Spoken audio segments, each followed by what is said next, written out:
안녕하세요. 세상을 이롭게 하는 일에 관심 많은 승무원쌤 김용숙입니다.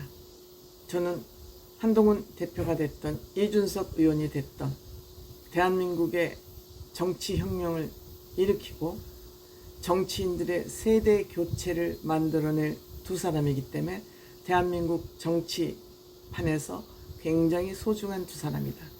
더군다나 이 두 사람은 정신이 똑바로 박혀있고 객관적이고 치우침이 없고 실력 또한 두 사람이 갖추어서 아주 아름다운 라이벌, 정치 라이벌로 성장할 수 있다, 이런 생각을 가지고 있습니다.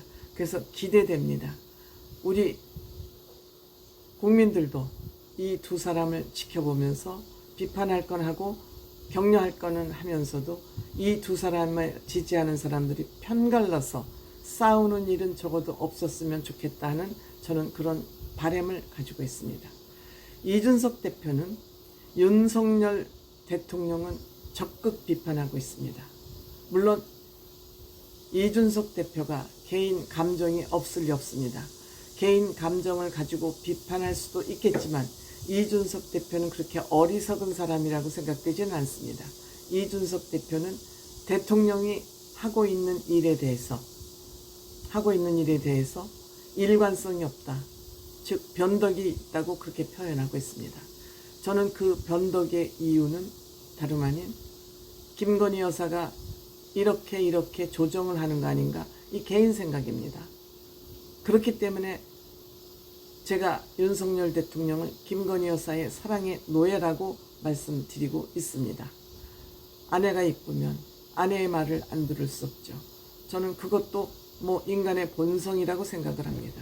이해하지만 본인의 그러한 아내 사랑이 대한민국에 미칠 영향이 크다는 것을 감안한다면 이것은 좀 자제해야 되지 않나, 이런 생각을 합니다. 이준석 의원이 한동훈 대표에 의해서 이런저런 비판을 간간히 해왔지만 한동훈 대표는 이준석 의원의 이러한 발언에 대해서 일절 대응하지 않고 있었습니다. 그런데 지금 한동훈 대표가 되고 나서 이런저런 어려움을 겪는 것을 보면서 동병상련을 지금 앓고 있는 것 같습니다. 동병상련에 공감을 하고 있는 것 같습니다. 즉 한동훈 대표는 시어머니가 한 트럭입니다. 주변에 시어머니가 한 트럭 있습니다. 윤핵관 대통령실을 비롯해서 한동훈 대표는 앞으로 정치 현실이 그렇게 밝지만은 않습니다. 그렇지만 이준석 의원은 그런 어려운 길을 뚫고 스스로 자력의 힘으로 빠찌를 달았기 때문에 누구보다도 자유로운, 자유를 만끽하는 그런 정치인으로서 활동을 이어가고 있습니다. 그럼에도 불구하고 본인이 생각해서 아니라고 생각되면, 즉 윤석열 대통령실이 한동훈 대표를 일주일 동안 괴롭히고, 그 괴롭힘이라는 것은 정책위 위장을 물러나게 하지 않고 일주일 동안 괴롭힌 다음에 결국 한동훈 대표를 풀어줬다. 나는 이런 걸 너무 많이 당했다. 내가 대표로 있을 때 대통령 면담을 요청을 하면 한두 번 만났지만 그 후로부터는 까였다. 즉 정무수석이 나한테 얘기해라. 나한테 얘기하면 내가 그거를 대통령에게 보고하겠다. 보고를 하는 것은 왜곡될 수도 있고 문제가 크죠. 그리고 대통령과 국민의힘 여당 대표는 어떻게 보면 동급입니다. 주종관계가 아닙니다. 그럼에도 불구하고 어쨌든 대통령은 나라의 원수기 때문에 비서실장이나 비서를 통해서 만남, 미팅은 성사가 되어야 되겠죠. 그럼에도 불구하고 나한테 얘기하라고 그 만남이 까였다 그럽니다. 그것은 이준석 대표, 너 인정할 수 없어, 그런 거죠. 너는 곧 잘릴 거야. 대표 자리에 있을 수 없어라고 사인을 아마 미리 준 것이 아닌가 싶습니다. 요번에 한동훈 대표도 비대위원장에서 잘라내려고 그랬고요. 이번에 선거에 나오는 거 바람직하지 않다고 계속 비판을 이어갔습니다. 누구? 시어머니들이. 한동훈 대표를 둘러싸고 있는 시어머니, 그 한 트럭의 시어머니들이 이것을 말렸습니다. 그럼에도 불구하고 한동훈 대표는 대표에 출마했고 무려 63%라는 정말 어마어마한 지지를 받아서 대표가 됐습니다. 이렇게 됐기 때문에 서로 어려움을 겪은 이준석 의원과 한동훈 대표는 뜻을 모아서 오로지 대한민국의 정치 발전만을 위해서 일을 해야 된다고 생각합니다. 요즘 이준석 대표가 은근히 이준석 의원이 한동훈 대표에게 러브콜을 보내고 있다고 생각이 됩니다. 그것은 정책을 통해서 이준석 의원이 한동훈 대표에게 러브콜을 보내고 있다고 생각됩니다. 우선 민주당이 저렇게 깡패처럼 몰아붙이는 법에 대해서 이준석 의원이 제동을 걸기 시작했습니다. 즉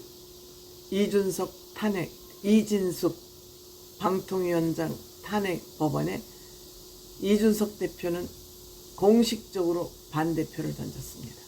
옳지 않아. 민주당 이거 하는 거 옳지 않아. 공개적으로 반대표를 던졌습니다. 그렇다고 이준석 의원이 이진숙 씨를 옹호하는 것은 아닙니다. 다만 어떻게 방통위원장에 취임한 지 하루 만에 탄핵 법안을 내냐, 이것이 옳지 않다고 반대한 것입니다. 반면에 이준석 의원은 방통위원이나 두 사람의 위원이 MBC와 KBS 이사를 선임하는 그 과정에는 문제가 있다고 지적했습니다. 옳고 그름을 분명하게 이준석 의원은 가리고 있는 것이죠. 그 다음에 노란봉투법에도 반대한다고 그랬습니다. 이것은 노사관계에서 파업을 해서 노동자가 파업을 해서 기업이 피해를 입었다면 당연히 노동조합에 피해 보상을 청구해야 되지 않겠습니까? 그런데 이것을 못하도록 막는 것이 바로 노란 봉투법입니다. 이것은 기업을 망가뜨리고 대한민국 경제를 무너뜨릴 수 있는 그런 법입니다. 그러니까 이준석 의원은 이것에 반대했습니다. 또 전 국민 25만 원씩 나눠주는 민생지원법 또한 이준석 의원은 반대했습니다. 이것은 국민 세금으로 돈을 뿌려주고 지네들이 인기를 얻겠다는, 표를 사겠다는 그런 의도가 다분히 숨겨 있거든요. 나라야 망하든 만든 우리 표 많이 만들어서 우리가 또 국회의원 쪽수 늘려야 된다. 이런 세 가지 법을 반대를 한 것입니다. 즉 이것을 반대했다는 것은 이준석 의원은 한동훈 대표와 뜻을 같이 할 수 있다는 그런 시그널을 보여준 거라고 생각이 됩니다. 이쯤 되면 한동훈 대표도 상식적으로 사고하는 사람이고 이준석 대표 말할 것도 없이 상식적인 사람입니다.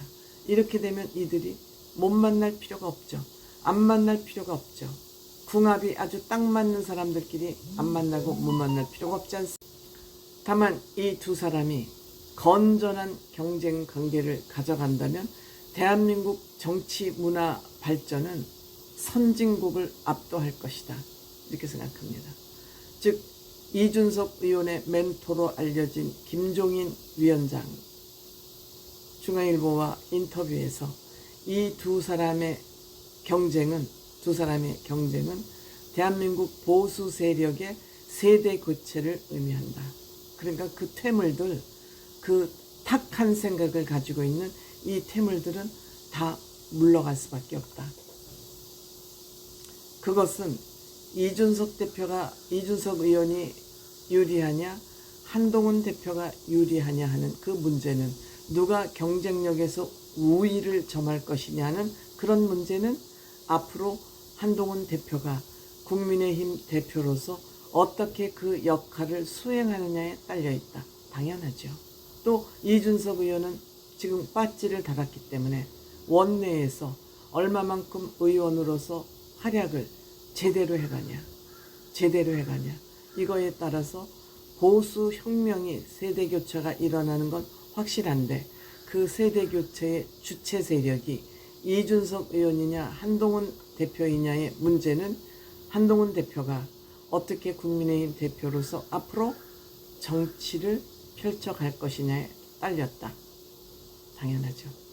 그렇기 때문에 이 두 사람의 경쟁은 아름다운 경쟁이 될 수밖에 없고, 건강한 경쟁이 될 수밖에 없고, 대한민국이 정치 선진국으로 거듭날 수밖에 없다.